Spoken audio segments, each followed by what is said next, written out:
D'accord que dès la fin du générique, c'est moi. Et t'inquiète si je dis pas. J'ai jamais écouté le générique, donc il faudra faire un petit signe quand même. Je sais pas quoi c'est le générique. Au début, je dis pas que c'est Barbara. Qui c'est qui a le générique dans la tête? Ouais. Vas-y. Non. Écoute, tu vas dire. Tiens, c'est Nicolas qui pense.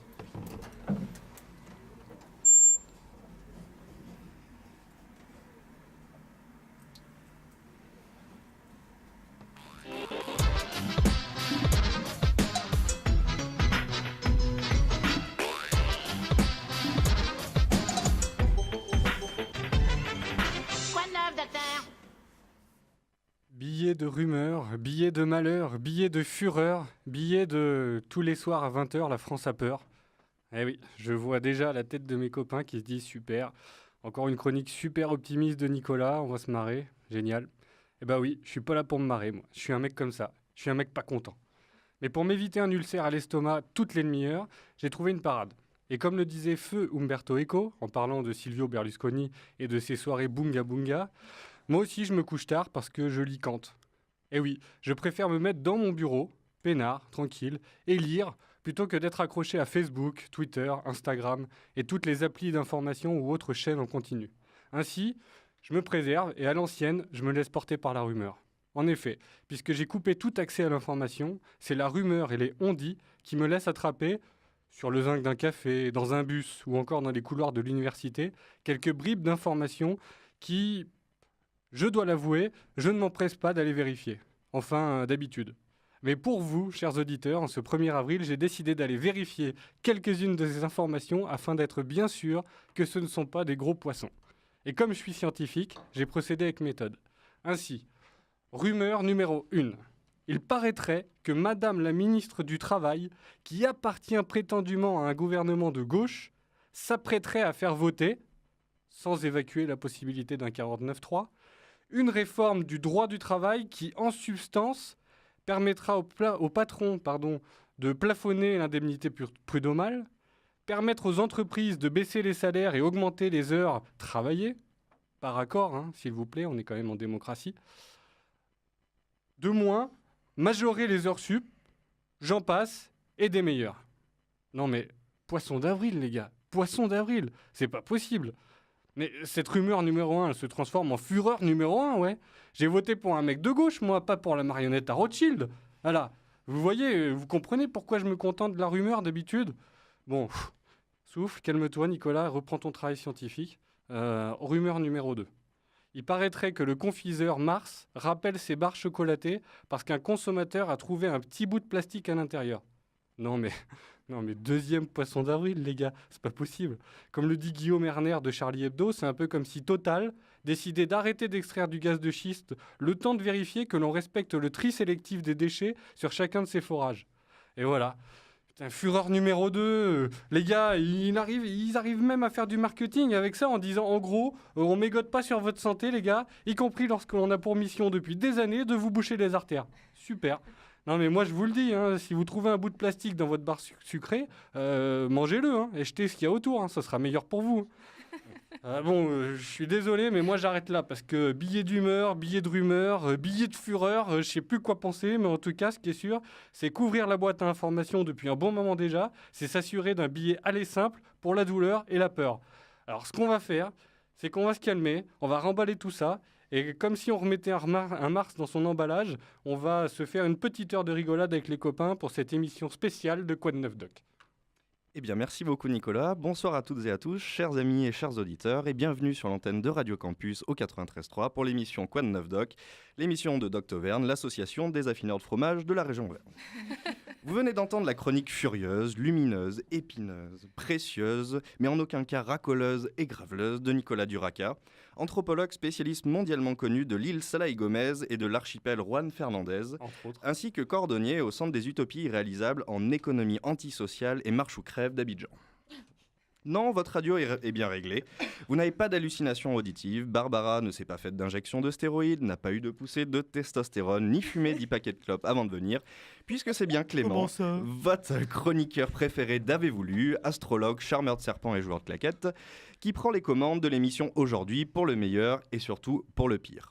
Et oui, en ce vendredi 1er avril, nous avons nous aussi sorti les cannes à pêche et les bottes pour se rendre en territoire vaseux et vous proposer une émission spéciale Poisson d'avril qui, une fois n'est pas coutume, sera placée sous le signe de drôlerie en tout genre, puisque nous avons décidé d'échanger nos rôles respectifs pour vous proposer des chroniques qui sentent bon les écailles et les arêtes. C'est pourquoi, sans plus attendre, passons au sommaire de cette émission.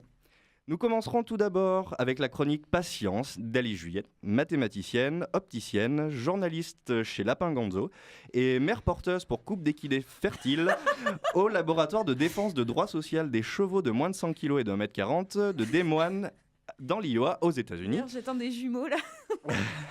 Alice nous entretiendra d'un sujet d'un très grand intérêt scientifique qui a encore récemment suscité d'importantes controverses tant sur le plan théorique que méthodologique et opérationnel, à savoir pourquoi le fromage pue-t-il des pieds. Nous aurons le plaisir de laisser la parole ensuite à Noémie Mermet, économiste libertarienne et physicienne nucléaire au Centre des licornes socialistes de l'île de Pâques, qui est aussi gérante d'un réseau d'hôtels à insectes mondialement connu, à savoir 1000 pattes et un toit bouffon. Dans sa chronique Avez-vous lu, Noémie nous parlera aujourd'hui d'un livre très charmant, Heureux comme un liégeois, d'Édouard Balladur. C'est ensuite, hélas, Alice Juliet qui reviendra dans sa chronique 8 minutes avec... Et oui, encore elle, je suis désolé, mais sachez, chers auditeurs, que nous avons dû céder face à la menace terrible d'Alice de se couper les 2 gros orteils, le pouce gauche et un poil pubien, si elle ne faisait pas l'interview du jour. Donc Alice va avoir l'honneur et le plaisir d'interviewer aujourd'hui Chiara et Anna, 2 fillettes d'âge respectif de, si je ne me trompe pas, 10 et 12 ans, déjà diplômées de 3 écoles d'ingénieurs, de l'école dite normale et prétendue supérieure, d'HEC Paris, et oui, personne n'est parfait à ce jeune âge, et actuellement de retour d'une mission sur la Lune. Elles nous parleront à cette occasion de leur parcours incroyable. Et last but not least, désolé pour mon accent, je vous garde le pire pour la fin, chers auditeurs, puisque ce sera au tour de Barbara Gongalves, biologiste de la régression, dresseuse de chats des bois, lanceuse de couteaux, au centre Pinder pour les études des souris de salle de bain à Papeete, mais aussi fondatrice du collectif Jeune Peipa Machnek, qui, dans sa chronique Faites beau rêve doc, nous parlera d'un sujet faisant d'un débat intense chez autant les philosophes que les historiens, à savoir l'utopie chez les Schtroumpfs. Pour finir, nous remercions chaleureusement Yann et Manon à la technique, respectivement cascadeurs spécialistes dans le lancer de tarte aux pommes au volant d'une 205 GTI et parachutiste de l'extrême chez Red Bull, ainsi qu'Arthur à la vidéo, grand apiculteur Rasta à Neuilly-sur-Seine et passionné d'art néo-gothique. Enfin, n'oubliez pas, chers auditeurs, que vous pourrez retrouver cette émission en podcast sur le site de Radio Campus, la chaîne YouTube et le Facebook de l'association d'Octoverne, ainsi que sur Gulli, Énergie 12 et tous les bars PMU de la région. Sans plus attendre, laissons la parole à Alice pour sa chronique Patience.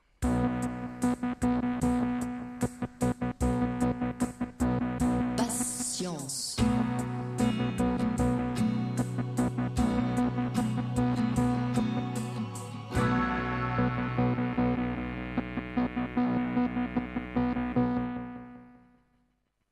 Eh bien, bonsoir Alice. Bonsoir Clément, bonsoir à tous. Alors aujourd'hui, tu as essayé de prendre la place de Noémie pour la chronique Patience et tu as décidé de nous parler d'odeur et de fromage. Oui, bon, ça n'a pas été très facile parce que la dernière fois que j'ai étudié ce qu'on appelle les sciences dures, j'étais au lycée. Autant vous dire que j'en ai pas beaucoup de souvenirs. Du coup, je me suis un peu creusé le cerveau pour chercher un sujet et puis j'ai ouvert mon frigo. Et là, je me suis demandé si on n'avait pas mis les chaussettes de mon grand-père dedans. Merci pour les bruitages, c'était super. Et non, en fait, il me restait juste un vieux bout de Cantal à l'intérieur. Et du coup, je me suis demandé pourquoi j'aime autant le fromage alors que pourtant, il refoule ses vers. Merci Alice pour ce moment de poésie, je pense que tu nous as tous coupé l'appétit. Mais alors, dans tes recherches, est-ce que tu as finalement compris pourquoi le fromage pue des pieds, ou dit autrement, pourquoi le fromage pue des pieds? Eh bien en fait, en réalité, comme les pieds, le fromage est un lieu propice au développement des bactéries. Imaginez ce qui se passe dans vos chaussures. Vos pieds transpirent et ils stagnent dans un environnement chaud et humide. Pas de blague, Barbara, je sais ce que ça t'évoque. Les champignons, oui. Les cellules mortes et la kératine qu'on trouve dans la peau et sous les ongles servent de nourriture aux bactéries. Cet environnement est très prisé par 2 bactéries. Attention, je vais parler latin. la Brevibacterium epidermis et la Brevibacterium casei, qui font toutes les deux partie d'un genre de bactéries, le Brevibacterium. Comme toute entité vivante, les Brevibacteria, oui parce qu'on accorde le latin, transforment leur nourriture en de nouveaux composés chimiques, parmi lesquels on trouve les composés volatiles sulfurés, les S-méthyltrioesters, tels que l'acide isovalérianique. Les S-méthyltrioesters sont des composés soufrés très volatiles. Ce sont eux qui sentent mauvais. Et justement, dans la fabrication du fromage, on retrouve ces Brevibacterium, qui cette fois prennent le nom de Brevibacterium limens. Elles travaillent sur le lactose et les protéines du lait. Ces bactéries sont utilisées dans la fabrication de nombreux fromages, comme entre autres le Münster, le maroilles, la raclette et le camembert, mais aussi le Cantal. Ah, tout s'explique alors. Et du coup, est-ce que tu sais pourquoi l'odeur devient de plus en plus forte, comme celle de ton vieux Cantal qui apparemment, au vu de son odeur amplifiée, avec les mois ou les années, ça voulait pas dire. Ouais, je me pose encore la question. En fait, l'importance des odeurs et des arômes est liée à la volatilité des molécules incluses dans le fromage. La volatilité, c'est la capacité d'une molécule à passer à l'état de vapeur et à parvenir jusqu'à nos récepteurs olfactifs. Plus la molécule se rapproche de son point d'ébullition, plus elle devient volatile, même si quand elle est déjà en phase vapeur, bien avant son point d'ébullition. Mais ce n'est pas le seul critère de volatilité. Chaque molécule est en interaction avec d'autres, elle est entourée de macromolécules et notamment de matières grasses. Et la matière grasse, elle a un rôle très important dans la fixation de l'arôme. Donc en fonction de son environnement chimique, par exemple la présence d'une grosse quantité de matière grasse ou non, une molécule sera plus ou moins volatile et donc générera plus ou moins d'odeur. Pour que les odeurs se développent, il faut laisser le processus bactériologique se produire. Et donc, plus le fromage est vieux, plus il est susceptible de sentir fort. L'activité bactériologique se situe en particulier sur la croûte et va donc intensifier les odeurs au fur et à mesure du temps. Ceci explique d'ailleurs que l'odeur des fromages diffère en fonction également de leur durée d'affinage. Il y a une étude britannique menée par Stephen White qui a réalisé un classement des fromages à l'aide d'un nez électronique. Le classement, c'est les fromages qui puent le plus. Le grand gagnant, c'est le Vieux Boulogne, suivi de près par le Pont-l'Évêque. Parmi tous les fromages testés, les 10 fromages les plus odorants, c'est notre moment de fierté, ils sont français. Par contre, je suis un peu déçue car on n'en trouve aucun auvergnat. C'est étonnant parce que... qu'est-ce que je voulais dire déjà ? Parce que nous, quand même, les Auvergnats, quelle question ? On est quand même super forts en matière de fromage qui pue. Et puis c'est vrai que nos fromages offrent un panel d'odeurs assez diversifié. Comment tu expliques ça ? C'est intéressant d'ailleurs toutes ces odeurs qu'on peut attribuer à un fromage. Et d'ailleurs j'ai envie de réaliser un sondage un petit peu parmi vous. Alors à part les pieds, qu'est-ce que ça vous évoque les odeurs de fromage ? Des fesses. L'écurie. Les L'écurie. écuries. Ouais. Ah, les écuries. Les filles, vous avez une idée ? Non ? Bon. Barbara, t'as une idée d'odeur de fromage ? La transpi. Ah, la transpi, ça marche bien, ouais. Les litières. Les litières. Bon, allez, une dernière, Noémie, t'as une idée ? La vache. La vache, ouais. Bon. Le vestiaire. Le vestiaire de vieux rugbyman. Oh, ouais. Caleçon du mec qui sort du sport. Bref, c'est rigolo parce qu'en plus des odeurs spécifiques dégagées par les composés volatiles, l'identification des odeurs de fromage fait appel à notre mémoire olfactive. C'est pour ça qu'on a tous des idées complètement différentes. Du coup, en fonction des habitudes alimentaires et du cadre de vie des gens, on se demande où Barbara passe ses journées. Les odeurs identifiées... Ah ouais, un peu, ouais, j'avoue. Les odeurs identifiées peuvent varier significativement d'une personne à l'autre. Ce type d'analyse sensorielle, c'est ce qui intéresse notamment certains chercheurs de l'INRA, et il faut bien des gens pour travailler sur tout, qui travaillent sur l'arôme des fromages. On pourrait C'est la dédicace à la maman d'Alice. Ah oui, c'est très mignon. Donc, une équipe du site de thé a d'ailleurs mis au point une machine qui sert à comprendre d'où viennent toutes les odeurs que l'on peut attribuer à un fromage et à quelles molécules elles sont dues. Pour cela, ils concentrent l'odeur, alors là, ne me demandez pas comment ils font, j'en sais rien, et ils l'injectent dans un chromatographe en phase gazeuse qui sépare les composés volatiles. À la sortie de la colonne de chromatographie, le détecteur est un nez humain, c'est ce qu'on appelle l'olfaction. L'humain en question donne un descripteur et une intensité à chaque fois qu'il perçoit une odeur. Pour les aider, on leur donne notamment des descripteurs, parmi lesquels il y a, pour le fromage, la sueur, fécale, putride, pied. J'étais pas loin. T'étais pas loin. Mais de manière plus surprenante, on trouve aussi de la pomme, de la fraise, des odeurs de grillé et plusieurs autres. Ensuite, pour identifier les composés, ils font la même chose, mais le détecteur, c'est un spectromètre de masse qui permet d'identifier cette fois les molécules. En gros, ils ont identifié que les odeurs de sueur de pied sont dues à des acides gras volatiles et celles des fruits et des fleurs aux esters de ces mêmes acides gras volatiles, sauf celle de pomme qui est due à l'hexanal. Comme ils ont 8 juges par étude, c'est la particularité de leur machine, il y a plusieurs sorties destinées à l'olfaction. Ils font ensuite des statistiques pour donner plus de corps à leur étude et ça leur permet de corriger les éventuelles erreurs d'identification par des jurés. Ok, eh bien c'est compliqué tout ça. Bon, et pour en revenir à des choses très pragmatiques, maintenant que tu as fait tes petites recherches sur les odeurs de fromage, est-ce que tu as également trouvé comment éviter qu'elles se propagent dans ton frigo, histoire d'éviter à nos auditeurs de vivre la même mésaventure que toi, si bien sûr ça n'est pas déjà fait? Oui, alors ce que j'ai trouvé, c'est un peu moins scientifique. On devrait d'ailleurs suggérer aux chercheurs de l'INRA de travailler là-dessus aussi.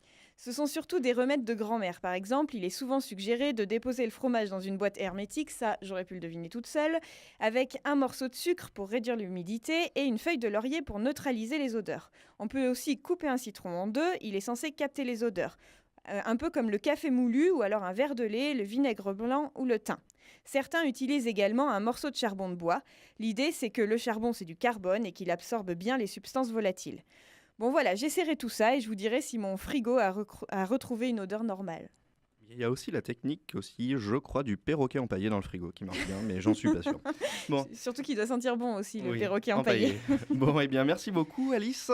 Et qu'as-tu choisi comme petite musique à nous passer aujourd'hui? Alors pour rester dans le fromage, je vais vous laisser écouter la chanson du fromage qui est chantée par John Cleese des Monty Python. Eh ben allons-y. On a 1 minute de retard. J'ai fait 7 minutes. Non, je sais pas si on pense à l'heure. Et c'était bien jeudi 25 qu'elle m'avait envoyé par mail. Je suis désolé pour une question, je rêvais, tu sais. Ah bah, j'ai chié comment t'es Là, c'est à toi. Et après, il y a une musique après toi. J'y rêvais, C'est ça. j'étais ailleurs et j'avais. Non, mais c'est cool, sinon j'avais peur de m'être trompée. Mais du coup, c'est pas grave. C'était bien. Ouais, c'était cool. Ouais. C'était presque plus compliqué que d'habitude en fait. Ouais, non mais ça faisait très scientifique, c'était très bien du coup. C'était plus compliqué que d'habitude. Enfin, Noémie, c'est le elle a même fait- ordre. Ouais. Mais tu m'as Je suis mis moins à merci, en l'aise plus, dans ce c'est rôle merci, de- mais tu m'imprimes pas. Critique littéraire.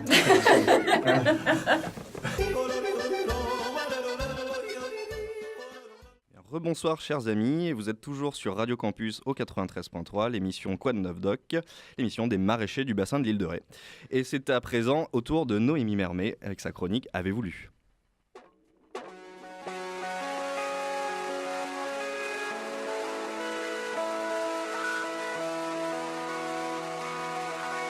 Avez-vous lu ? Bonsoir Noémie.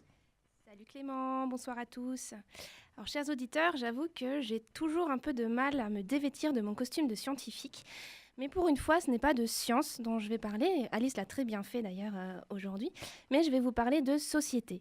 Et de fait, pour assurer mon rôle dans cette chronique aujourd'hui, j'ai choisi de vous parler du dernier livre que j'ai lu. Livre intitulé non pas Heureux comme un Liégeois, n'est-ce pas Clément ? Oui. Mais bien Heureux comme un Danois. Ah. Et comme son titre l'indique, ce petit précis philosophique est un véritable mode d'emploi de l'allégresse. Son auteur, Malène Ridal, est une Danoise d'origine vivant à Paris depuis une vingtaine d'années. C'est une ancienne dirigeante en communication d'entreprise, désormais écrivain et conférencière, qui s'est spécialisée sur la thématique du bonheur et du bien-être. Alors, pourquoi ce titre « Heureux comme un Danois » ? Eh bien simplement car le Danemark est le pays le plus heureux du monde. Et c'est en 10 leçons que Malène Ridal nous explique ce qui fait de son pays un pays où il fait bon vivre. Leçon numéro 1. Le Danemark a le taux de confiance le plus élevé au monde. Et pas qu'un peu, puisque le taux de confiance des Danois atteint 84% pour ce qui est de leur relation avec les institutions administratives, c'est-à-dire le gouvernement, la police, la justice et l'administration en général. D'ailleurs, l'auteur cite que le Danemark a été classé premier des meilleurs gouvernements au monde en prenant en compte les pouvoirs de l'État, l'absence de corruption, l'ordre et la sécurité, les droits fondamentaux, la transparence du gouvernement et la justice. Et ce constat est lourd de sens puisque, malgré que la pression fiscale au Danemark soit parmi les plus élevées au monde, avec près de 60% d'impôts sur les revenus, et oui, 170% de taxes sur les voitures et une TVA à 25%, les Danois ne se plaignent pas de payer ces taxes et impôts car ils savent exactement où ira cet argent et comment il sera réinvesti pour le fonctionnement de leur société. Nous y reviendrons un peu plus loin. De ce premier chapitre, l'auteur conclut que les populations qui entretiennent une relation de confiance avec leur environnement politique, institutionnel et financier possèdent une base meilleure pour une vie heureuse. Leçon numéro 2. L'importance de l'éducation. Au Danemark, l'éducation est gratuite et rémunérée par l'État, donc accessible à tous. Clairement, le système danois ne cultive pas d'élite. Ce qui guide l'enseignement danois, ce n'est pas de briller avec des connaissances accumulées, mais que chaque élève se sente valorisé par rapport à ses propres compétences et sa personnalité. D'ailleurs, cette importance accordée au développement de la personnalité se retrouve dans 2 concepts d'éducation tout à fait propres au Danemark, l'efterskole et l'højskole. La première est une sorte de post-école en 1 an où les jeunes danois, avant d'entrer au lycée, peuvent développer des talents dans d'autres domaines que les matières scolaires classiques. Elle valorise ainsi la créativité, le sport, le travail manuel, les activités de groupe, le tout dans une ambiance de solidarité et de liberté. L'autre exception danoise, la Højskole, est une école dont le but principal est de transmettre aux élèves l'envie d'apprendre. C'est un endroit où chaque personne peut s'exprimer librement et donner libre cours à ses questionnements. Et là encore, le système est partiellement financé par l'État via des bourses d'études ou des fonds versés directement aux écoles. Leçon numéro 3, la liberté et l'autonomie personnelle. Presque 70% des Danois quittent la maison parentale à 18 ans afin de vivre leur vie et il y a très peu de pression sociale de la part des parents. En effet, l'auteur nous explique que l'État danois verse aux jeunes 760 € par mois pour leur étude supérieure et l'éducation est gratuite, donc accessible à tous. Ce système permet à chaque personne de décider librement des études qu'elle souhaite entreprendre sans dépendre du revenu des parents. De plus, les jeunes s'émancipent très vite, leur permettant d'affirmer leur personnalité dès le plus jeune âge. Et par la liberté de devenir soi-même, les jeunes Danois accèdent à l'épanouissement dans leur vie d'adulte. Leçon numéro 4, l'égalité des chances. Vous en conviendrez, un système qui favorise l'accès de tous à l'éducation, en proposant des aides financières, augmente considérablement l'égalité des chances. Mais aussi, cela signifie avoir la possibilité de vivre librement, différemment, s'il le faut, de ceux qui nous ont précédés. Leçon numéro 5, le manque d'ambition matérialiste. Les Danois aiment les choses simples de la vie. Ils n'ont que peu d'ambition matérialiste et pas de rêve de grandeur. Et pour cause, comme les Danois ne s'attendent pas à être les meilleurs, ni à gagner ou briller devant les autres, ils sont plus satisfaits de ce qui est, tout simplement. Leçon numéro 6, le respect de l'autre et la solidarité. Le partage rend les Danois heureux, à condition que tout le monde participe activement au projet commun. En gros, tous ceux qui reçoivent une aide de l'État, le chômage par exemple, et qui sont en mesure de travailler, doivent participer aussi à la vie du pays, en effectuant des missions pour le collectif, nettoyage des rues, des parcs, aide aux personnes âgées. Et selon une étude, 80% des Danois soutiennent cette initiative. Ainsi, les chômeurs ne sont pas considérés comme les bêtes noires qui pillent les caisses de l'État, mais bien comme des individus qui ont leur place au sein de la société, en attendant de retrouver une situation plus confortable. Leçon numéro 7, l'équilibre famille-travail. La famille et les loisirs ont une place importante dans la vie des Danois. Pour eux, il n'y a pas de secret. Un bon équilibre famille-travail est clairement une clé du véritable bonheur, car pouvoir consacrer du temps aux siens ou à des projets de société auxquels on tient réduit considérablement le stress au travail et, par ricochet, offre une meilleure sérénité au quotidien. Leçon numéro 8, n'ayant pas pour objectif premier d'être riche, les Danois sont assez détachés vis-à-vis de l'argent. Et c'est tant mieux, car en effet, ce qui compte pour la majorité des gens, ce n'est pas leur revenu absolu, mais leur revenu comparé à celui des autres. Si on propose à des sujets de gagner 50 000 € tandis que leurs voisins en touchent 25 000, donc 2 fois moins, ou si on leur en offre 100 000 € tandis que leurs voisins en ont 250 000, la majorité choisira la première option pour avoir toujours plus que son voisin. Ce qui est toxique dans notre société actuelle, c'est finalement cette course par rapport aux autres, la comparaison étant le chemin le plus direct vers la frustration. Leçon numéro 9, la modestie. Si on résume l'idée générale, il ne faut pas croire que l'on est meilleur que les autres ou penser que l'on peut leur apprendre quelque chose. Cette philosophie cultive une forme de retenue dans la population danoise. L'auteur appuie que, dans l'esprit danois, ce qui compte, ce n'est pas de gagner, mais d'avoir participé. Ce qui enlève le poids de la frustration encore une fois. Enfin, leçon numéro 10, l'égalité des sexes. Ça fera plaisir aux féministes. La discrimination se pose moins au Danemark et dans les pays scandinaves qu'ailleurs dans le monde. D'ailleurs, l'auteur énonce que cette égalité entre femmes et hommes, à différents points de vue, génère une harmonie palpable dans la société. D'un côté, parce qu'elle donne la possibilité aux femmes de s'épanouir entre carrière professionnelle et vie privée. De l'autre, parce qu'elle rend aux hommes la liberté de s'investir sans complexe dans leur vie de famille. Voilà, en résumé, les 10 leçons pour goûter au bonheur danois que nous offre donc Malène Riedal dans son livre Heureux comme un Danois. Pour ça, elle s'appuie sur des exemples vécus par elle-même ou par ses proches, sur des anecdotes célèbres, des discussions avec son entourage, mais aussi sur des études statistiques et interviews de chercheurs danois. Ici, l'équilibre entre l'intime et le théorique est bien trouvé et permet à la fois de s'instruire et de passer un beau moment de lecture. Eh bien, ce fut un très bon moment, en tout cas, de t'écouter. Nous avons appris plein de choses. Et déjà que j'avais quelques affinités pour la culture danoise à travers de la pensée de Kierkegaard, je sais maintenant que j'irai faire résolument mon postdoc au Danemark. Du coup, qu'est-ce que tu as choisi de nous passer comme musique aujourd'hui, Noémie ? J'ai choisi de passer Don't Worry, Be Happy. Eh bien, allons-y. C'est pas trop. Tu crois que je peux faire un caméraman du 1er avril? Comme ça pour bien résumer. Ouais, c'est ça. Puis en fait, elle fait la...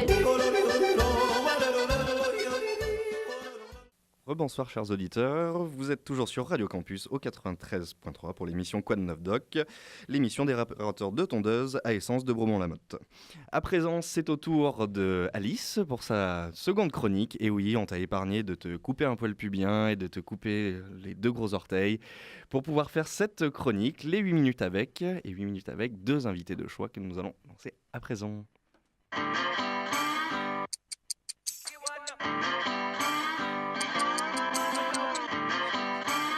8 minutes avec...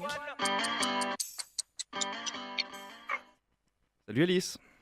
Salut Clément, rebonjour. Rebonjour. Je me doute que je vous ai beaucoup manqué depuis à peu près 5 minutes. Ouais, énormément. Et tu nous as fait peur, hein, avec les menaces qui ont été proférées pour réaliser cette chronique à la place d'Arthur. J'ai un peu de cicatrices quand même sur les gros orteils. Hein. Vous avez mis longtemps à accepter. J'imagine, mais tu avais besoin de t'épiler, donc un de moins, c'est un poil de moins, c'est déjà mieux. Hein, voilà. J'en veux que rien. Voilà. Que trop. Bon, alors, parle-nous de nos chers invités, Chiara et Anna, aujourd'hui. Oui, alors... Aujourd'hui, donc, on reçoit 2 invités, c'est la relève, hein, on peut le dire. Nous, on est les vieux, elles sont jeunes.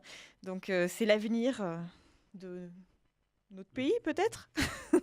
Vu que Nicolas nous a bien dit que notre pays était en danger, je pense que vous allez pouvoir sauver notre pays. Bon, alors, avant de commencer à vous cuisiner un peu, vous allez vous présenter un petit peu. Donc, on commence par toi, Anna. Donc, tu t'appelles Anna, quel âge tu as ? 12 ans. Et tu es en quelle classe ? CM2. D'accord, et qu'est-ce que tu aimes faire dans la vie ? La kiné.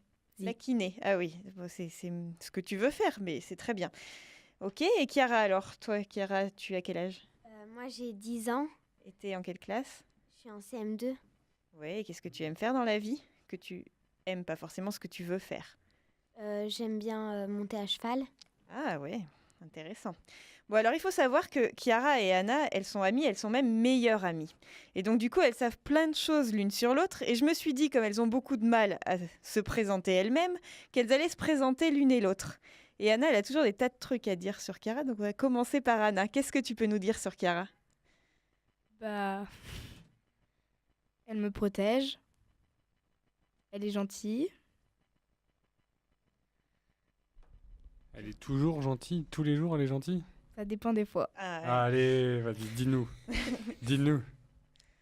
Elle s'énerve pour rien. Ah oui ? Ouais. Ça, le caractère. Quand est-ce qu'elle s'est énervée la dernière fois ? Avant les vacances. Il paraît même qu'elle est mauvaise perdante, c'est ça ? Oui. Ça m'étonne pas, ça. Et elle perd à quoi ? À quoi elle a été mauvaise perdante la dernière fois ? Bon, t'as le droit de pas te rappeler, c'est pas grave. Je sais plus.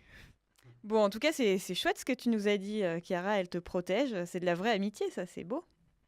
Et toi, Chiara, qu'est-ce que tu peux dire sur Anna ? Elle est gentille et... Et tu la protèges ? Oui. Et elle te protège ?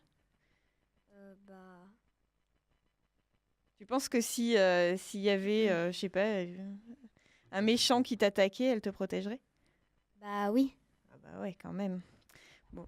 Et est-ce que éventuellement il n'y aurait pas aussi des garçons qui seraient sympathiques qui vous protégeraient dans la cour de l'école ? Et elles ont des parents, Nicolas. Et les garçons, ils ont le droit de les protéger quand même. Ouais. C'est pas parce que les parents, ils écoutent, ils ont l'œil bienveillant, l'oreille bienveillante. Je suis sûr qu'il y a des garçons super gentils qui vous protègent dans la cour de l'école. Alors, Chiara, Anna ? Oh, allez, dites-nous. C'est qui ? Comment il s'appelle ? pire qu'un inspecteur de police. C'était mon deuxième boulot, normalement. Puis j'ai préféré chercheur en anthropologie de je sais plus quoi. Bah, vu qu'on parle de travail, justement, vous voulez faire quoi plus tard, les filles? Je veux être scientifique zoologiste. Waouh. Et alors, tu peux nous expliquer ce que c'est que ça? Scientifique zoologiste, qu'est-ce que tu vas faire? C'est sur les animaux. On cherche, quand ils ont des maladies, comment les soigner. Et... D'accord. Et c'est pas pareil que vétérinaire? Non. Non, parce que vétérinaire, c'est les soigner. Et nous, on cherche justement comment les soigner. Oui.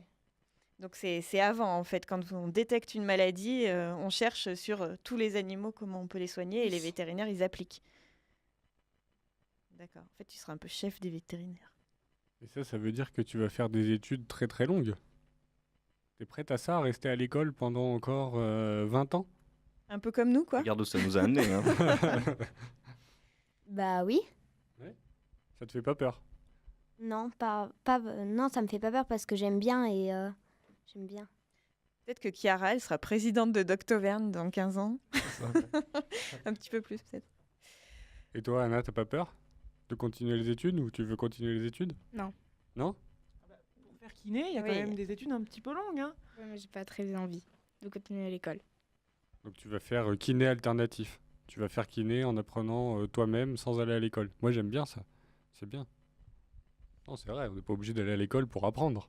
Hein, on n'est pas obligé d'aller à l'université pour apprendre. C'est vrai. Hein, on peut apprendre d'autres manières. Surtout que tu apprends déjà, Anna, tu nous as dit tout à l'heure. Comment tu apprends à être kiné? Je fais des massages à ma mère et à d'autres personnes. Ah, on y revient. On y revient. Il va se calmer. Comment il s'appelle? Bon, allez, j'arrête. Non, on fait pas des massages à des garçons à 12 ans. Bah si, s'il les protège, c'est normal. C'est une rétribution Ça du massage. change de bon procédé. Bon alors, et comment ça t'est venu cette envie de faire kiné? En faisant des massages à ta maman? Oui. Et parce que t'as vu que ça l'a soulagée? Oui. En fait, du coup, ce que t'aimes bien, c'est soulager les gens. Oui. C'est bien ça. C'est bien. Bon, et soyons un petit peu plus sérieux. Comment vous voyez le monde aujourd'hui? Vous, de haut de vos 10 ans, est-ce que le monde est formidable? Il est beau le monde, la vie est belle. On est d'accord? Oui. Oui. Ouais. Qu'est-ce qui rend la vie belle? Le cheval? Tu fais quand du cheval, toi? Le mercredi, le dimanche, le samedi? Bah oui, le mercredi, le dimanche, le samedi et après quand j'ai le temps pendant les vacances. Et ça rend la vie belle? Oui. Ouais. Qu'est-ce que tu fais, toi, pour rendre la vie belle? Bah, Chiara. C'est beau. Ça, c'est beau. C'est beau, Ça, ouais. c'est beau. Oui, parce que vous nous avez dit tout à l'heure que vous aimiez bien, parce que vous faisiez un peu les folles ensemble, que vous rigoliez bien. Oui. C'est ça qui vous plaît, d'être toutes les deux. C'est chouette. Et alors, qu'est-ce que vous allez faire comme poisson pour le 1er avril? Et à qui? Vous avez déjà fait un poisson d'avril? Coller dans le dos de la maîtresse, par exemple. Oui. Je pense pas qu'elle va être très contente. Hein. Et, ouais, il paraît que la maîtresse n'a pas beaucoup d'humour. Ah bon? Les maîtresses. Non, elle est pas sympa, la maîtresse? Non, vous inquiétez pas, elle écoutera pas de toute façon. On lui dira pas. Non, promis. Pourquoi elle est pas sympa, la maîtresse? Qu'est-ce qu'elle fait de pas sympa? Elle met des mauvaises notes? Elle crie. Voilà, c'est ça en fait. Ouais, c'est ça. Ah, voilà, on y vient. Ouais. Elle crie tout le temps? Bah non, mais Ah, je te sens pensive. Là, t'es en train de te dire qu'est-ce que j'ai le droit de dire, qu'est-ce que j'ai pas le droit de dire, comment je peux faire. Allez, vas-y. Fais-toi plaisir, tu peux y aller. Elle écoutera pas. quand elle nous fait apprendre des leçons, enfin, vous apprenez votre fiche quoi. Elle nous raconte pas quelque chose. Ah ouais, d'accord. En histoire, normalement, on est censé raconter pour que ce soit intéressant. Ah, on y vient. Intéressant. C'est pas intéressant. Elle est un peu trop rigide. Oui, voilà. Mais quand même, Anna, elle nous a dit qu'elle aimait bien l'histoire hein, tout à l'heure. Oui. T'aimes bien quoi dans l'histoire déjà? Qu'est-ce que tu nous as dit? Savoir ce qui s'est passé avant. D'accord. Et donc, quelle période t'avais bien aimé que vous aviez étudiée? L'histoire. Toute l'histoire? Il n'y a pas une période qui te plaît plus qu'une autre? Le Moyen-Âge. Ah, le Moyen-Âge. Qu'est-ce qui est intéressant dans le Moyen-Âge? Tu peux nous raconter un truc sur le Moyen-Âge? Et tu peux nous raconter un truc sur la dernière télé-réalité? Est-ce que la télé-réalité, c'est mieux que l'histoire? Est-ce que les émissions de Cyril Hanouna, c'est mieux que l'histoire? Oui, quand même. Oh non. Bon, eh bien, nous arrêterons sur cette note qui montre que Cyril Hanouna C'est plus intéressant que l'histoire. est plus réel que l'histoire. En tout cas, merci infiniment, mesdemoiselles. Merci les filles. D'être venues. Merci beaucoup. Merci Alice. Et qu'est-ce que vous avez choisi? Tu as choisi Alice comme musique. Ah, c'est pas moi, c'est les filles qui ont C'est les choisi filles et vous allez le dire ce que vous avez choisi. Qu'est-ce que vous si avez vous en choisi? rappelez. Bon, alors, c'était Adèle. Et la chanson, c'est quoi? C'est Rolling in the Deep. Eh bien, rollons in the deep alors.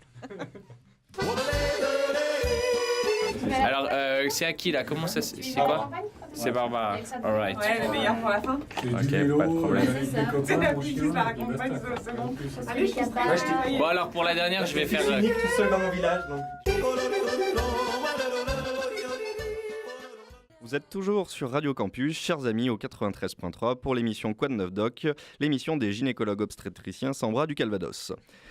Alors à présent, nous allons laisser la parole à Barbara Goncalves pour la chronique Fait de beau rêve doc. I am happy to join with you today. One day, this nation will rise up, live out the true meaning of its creed. I have a dream. C'est beau rêve, Doc.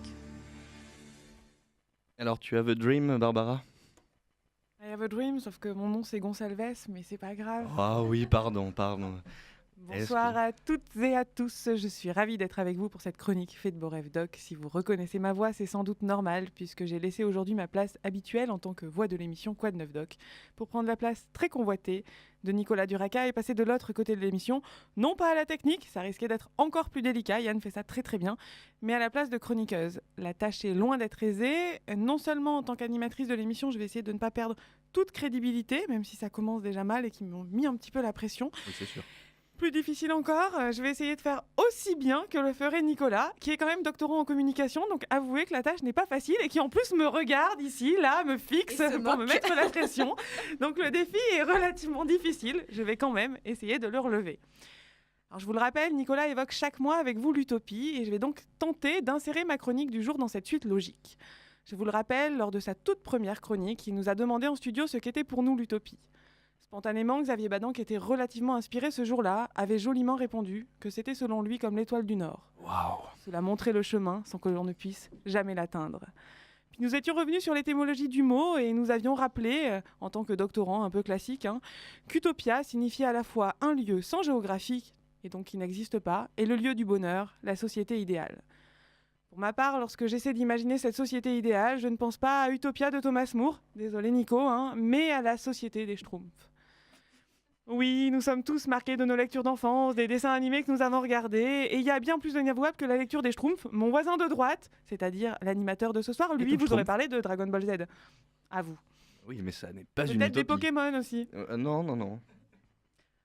Enfin bref, pourquoi selon moi la société des Schtroumpfs est empreinte d'utopie ? Avant de commencer, petit rappel pour ceux qui vivent ailleurs, qui n'ont ni livre, ni accès à la bibliothèque, ni télé, ou encore qui ne vont pas au cinéma. Les Schtroumpfs, ce sont ces petits bonhommes bleus avec un chapeau blanc, créés en 1958 par Peyo, alias Pierre Culliford, auteur belge. Si les Schtroumpfs vous ont fait rêver, incarnant une société empreinte de bonheur, je vais vous montrer qu'il est possible d'avoir une toute autre lecture de cette bande dessinée. D'ailleurs, je ne suis pas la seule à voir plus dans les Schtroumpfs qu'une simple histoire pour les enfants. En effet, lorsque j'ai fait quelques recherches en préparant cette chronique, oui, je vous assure, j'ai fait quelques recherches. Mon directeur de thèse, ne vous inquiétez pas, je cherche aussi sur ma thèse parfois. Donc j'ai travaillé un petit peu, mon génie n'est pas spontané, même si on pourrait le croire, je sais. J'ai constaté que nombre de blogueurs avaient déjà philosophé sur la question, mais surtout qu'Antoine Bueno, maître de conférences à sciences politiques, et lui aussi il aurait pu être rappelé comme les Mars, avait consacré tout un essai à la question en 2011 et s'est brillamment nommé « Le petit livre bleu, analyse critique et politique de la société des Schtroumpfs », essai où il rappelle dans un premier temps, je cite, que l'on peut superposer une grille de perception d'adulte à un émerveillement d'enfant. Finalement, je pourrais peut-être devenir prof à Sciences Po. D'autant que mon analyse est très proche de la sienne et je vais donc parfois reprendre ses arguments. Ce n'est quand même pas du plagiat, j'ai quelques idées à moi. Selon lui, le village des Schtroumpfs est l'archétype d'une utopie totalitaire empreinte de stalinisme et de nazisme, une société de félicité, une collectivité sans argent, stable et vivant en autarcie.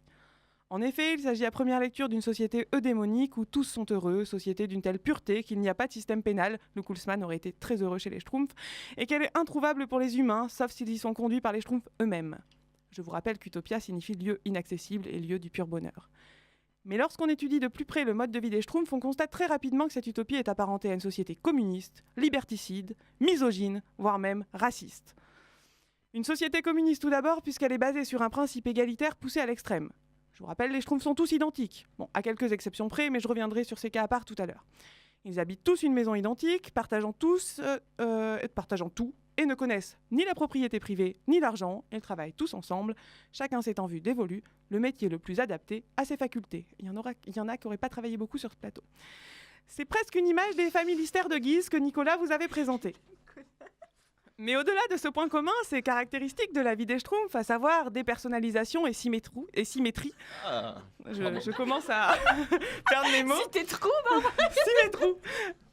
Je vais schtroumpfer moi aussi. Les Schtroumpfs sont identiques et ne sont désignés que par leur fonction, n'ayant pas de prénom permettant de les identifier.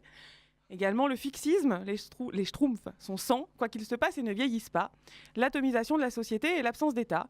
Cela couplé aux représentations que sont le bonnet rouge du grand Schtroumpf, guide de tous les autres Schtroumpfs, l'ancienne chacun selon ses moyens et chacun selon ses besoins, la représentation du marteau et de la fossile, utile aux travaux pharaoniques parfois entrepris et à la cueillette de la salse pareille, pousse à lier les Schtroumpfs au stalinisme, des ressemblances physiques entre le grand Schtroumpf et Staline ayant même été observées par certains. Le grand Schtroumpf, justement, parlons-en. Doté d'un bonnet rouge d'une barbe blanche, le différenciant des autres, il apparaît comme un gérontocrate omniscient et omnipotent. Et comme le répète sans cesse le Schtroumpf à lunettes, on ne peut rien schtroumpfer sans la vie du grand Schtroumpf. Schtroumpf à lunettes qui aurait lui aussi quelques ressemblances avec Trotsky, martyrisé régulièrement par le Schtroumpf costaud. Ça rappelle un petit peu sa vie quand même. Quelques coïncidences laissant croire qu'il s'agit d'un éloge au système stalinien. Éloge qui est complété par une critique marquée du libéralisme, du capitalisme et même de la démocratie. En effet, dans tous les épisodes des Schtroumpfs, les initiatives personnelles sont très peu valorisées. Au contraire, elles aboutissent quasi systématiquement à une catastrophe et nécessitent une intervention du grand Schtroumpf, l'homme providentiel ou le Schtroumpf providentiel, ou alors une intervention de la communauté dans son ensemble, puisque l'union fait la Schtroumpf. La société s'imposerait alors sur le libre arbitre pouvant mener à des dérives. Dérives soulignées dans le domaine politique, dans le schtroumpfisme, où lorsque le grand Schtroumpf doit s'absenter, il faut lui trouver un remplaçant. Lors d'élections organisées par les Schtroumpfs, le gagnant s'avère être celui ayant eu le discours le plus démagogique et ayant formulé à chacun des promesses différentes, opposées et intenables. Oui, bon, on se rapproche de la politique actuelle, c'est pas totalement faux, mais bon. Gagnant qui devient vite avide de pouvoir et impose ses décisions. Ceci montre les mécaniques du pouvoir, mais surtout souligne un lien entre démocratie et dictature. D'autant que dans ce numéro, une fois encore, le retour du grand Schtroumpf vient tout arranger, on retrouve l'homme providentiel. De plus, nous retrouvons à plusieurs reprises une critique du libéralisme économique, du capitalisme et de l'argent. Dans le Schtroumpf financier, cité dans la thèse de Clément, j'en doute pas, le rôle de l'argent dans la société est critiqué de manière virulente, révélateur du fait que l'utilité de chacun n'est cruellement pas la même dans la société Schtroumpf. Il conduit à la naissance des premières inégalités. Nous y voilà. Par ailleurs, le méchant de l'histoire, Gargamel, est défini comme égoïste, cupide. Il a besoin des Schtroumpfs pour percer le secret de la pierre philosophale, pour être toujours plus riche. Il serait le symbole des États-Unis et du capitalisme, voulant réduire à néant le système eudémonique de la société Schtroumpf. Pire encore, Gargamel serait une représentation de l'archétype du juif tel que la propagande stalinienne le représente. Laid, nez crochu, cheveux rares, voûté et sale. Amenant alors Antoine Bueno à parler de nazisme dans les Schtroumpfs, d'autant que Gargamel est accompagné de son fidèle serviteur, le chat Azraël, et comme le dit cet auteur, entre Azraël et Israël, il n'y a qu'un pas. Ajoutons à cela la Schtroumpfette, puisque nous n'en avons pas encore parlé. Elle incarne à la fois le nazisme pour certains, blonde aux yeux bleus, mais surtout, à mon sens, l'image misogyne de la société. Petit rappel, dans un premier temps, la Schtroumpfette n'est pas un Schtroumpf comme les autres. Il s'agit d'une créature artificielle créée par Gargamel, le mâle, pour semer la zizanie entre les Schtroumpfs, société uniquement masculine. Assimilable alors à Ève venue perturber Adam et mettre fin au paradis sur Terre. Elle a été créée cucu, superficielle, capricieuse et séductrice, et puis être femme, c'est sa fonction dans la société. Belle image de la femme, vous allez me dire. Et pire encore, initialement brune, elle était rejetée. Et ce n'est que transformée en blonde par le grand Schtroumpf qu'elle a enfin été acceptée par ceux-ci. Et même plus qu'acceptée, puisqu'ensuite chacun veut se l'approprier ou la partager de manière égale. Nous sommes très loin des mouvements féministes et il manque à mon sens un collectif Peytachnek dans ce village de Schtroumpf où la demoiselle risque de faire les frais d'une tournante à chaque coin de champignon. Mais non, mais je suis complètement d'accord. La maxime à chacun selon ses besoins dans ce cas-là. Enfin, il faut respecter. Tu as dit tout à l'heure, je vais monter un collectif, paye ta schneck chez les Schtroumpfs. Ajoutons à tout cela encore l'épisode des Schtroumpfs noirs, où les Schtroumpfs malades deviennent noirs et sont réduits à l'état d'être primitifs qui se déplacent qu'en sautant et en criant niap niap, mordant leurs compatriotes pour les contaminer à leur tour. Symbole du cannibalisme et de l'infériorité des Noirs, les Schtroumpfs peuvent cette fois encore être taxés de racisme. En conclusion, puisque, comme le fait souvent Clément, je ne respecte pas vraiment le temps imparti, les critiques pouvant être opérées à l'encontre de la société soi-disant utopique des Schtroumpfs sont nombreuses. Pour autant, est-ce réaliste de prêter autant d'idées à cette histoire pour enfants ? N'est-ce pas dénaturer l'histoire que d'y voir des idéologies radicales et totalitaires ? D'autant que, rappelons-le, cela est quand même important, Peyo n'était pas politisé et avait des idées plutôt proches du centre-droit. Selon son histoire et les dires de ses proches, il n'a voulu prôner aucune idéologie au travers ses petits bonhommes bleus. Mais finalement, une œuvre populaire ne peut-elle pas véhiculer des choses alors même que l'auteur ne les a pas voulues ? N'est-elle pas qu'une image de la société à un instant donné avec tous les travers qu'elle comporte et qui conduisent à voir la société à travers un prisme déformé, mais accepté comme normal ? C'est sur ces questions lourdes de sens que je rends l'antenne à Clément et sa chronique à Nicolas, en vous laissant écouter la douce musique enivrante et euphorisante du monde merveilleux des Schtroumpfs, où salses pareilles et champignons ont une place non négligeable. C'était bien. Merci. Ça va? Chacun selon ses besoins. C'était formidable. Ah ouais, c'était cool. Franchement. Référence à tes chroniques. Du coup, il a démissionné. C'était grave cool. Tu reprends. Non, c'était très bien. En fait, j'avais plein d'autres trucs. Il y a un dernier truc conclusion ou c'est fini là? C'est bon. Juste merci. Ouais, mais tu reprends la parole, je veux dire. C'est un autre hors-série où on a merci. Tu filmes même ça? Je sais pas, de toute façon, moi je filme tout. Après, Claire, elle en fait ce qu'elle veut, moi je filme jusqu'au bout. Et oui, vous êtes toujours sur Radio Campus au 93.3 pour l'émission Quoi de neuf Doc, l'émission des amateurs de jus d'orange en pub des Yvelines. Bon, avant de nous quitter, je tiens à remercier tous nos chroniqueurs, invités et membres de la technique d'avoir joué le jeu pour cette émission spéciale du 1er avril et d'avoir accepté cette tâche titanesque d'échanger les places et de jouer des rôles différents et d'incarner des chroniques à merveille. N'oubliez pas, chers auditeurs, que vous pouvez retrouver cette émission en podcast sur le site de Radio Campus, sur la chaîne YouTube et le Facebook de l'association Doctovergne. Et encore une fois, j'insiste, avec des nouveaux partenariats sur Gulli, Énergie 12 et dans tous les bars PMU de la région. Bon, en attendant de vous retrouver nombreux, je l'espère, pour la prochaine édition, je vous souhaite une agréable soirée. Ciao! Bye bye! Ciao! Salut!